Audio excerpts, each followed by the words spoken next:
Hi friends, இந்த வீடியோவில் வந்து நம்ம என்ன பார்க்க போகிறோம் அப்படின்னு கேட்டிங்கன்னா, இப்போ நம்ம ஜனநாயகன் திரைப்படத்தோட ஃபஸ்ட்டு சிங்கிலேருந்து எப்போ ரிலீஸ் ஆகுது அப்படின்றது இப்போ வந்து அஃபிஷியலான அப்டேட் கிடச்சிருக்குங்க.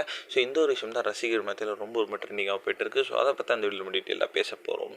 இப்போ வந்து ஜனநாயகன் திரைப்படம் தமிழ் சினிமாவில் அடுத்து வெளியாகிறப்போ ஒரு மிகப்பெரிய திரைப்படம், கூலிக்கு அப்புறம் அப்படின்னு கண்டிப்பாக சொல்லலாம்.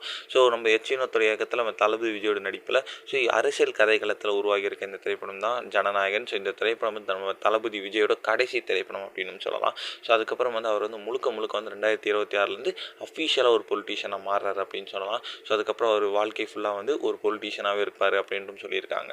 ஸோ இதோட அவர் வந்து கடைசி திரைப்படம் அப்படின்றதுனால கண்டிப்பாக இந்த திரைப்படம் மிகப்பெரிய ஹிட் அடிக்கணும் அப்படின்னு ரசிகர்கள் வேண்டிகிட்டு இருக்காங்க.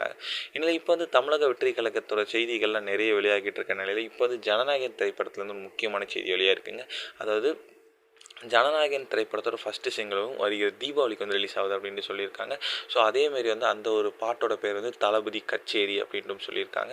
ஆனால் அதேமாரி எம்ஜிஆரோட நான் ஆணையிட்டால் பாடல் வந்து அனிருத்தால் வந்து ரீமிக்ஸ் பண்ணப்பட்டிருக்கு. ஒரு முக்கியமான ஃபைட் சீக்வன்ஸில் அந்த பாட்டு வரப்போகுது அப்படின்ட்டு சொல்லியிருக்காங்க.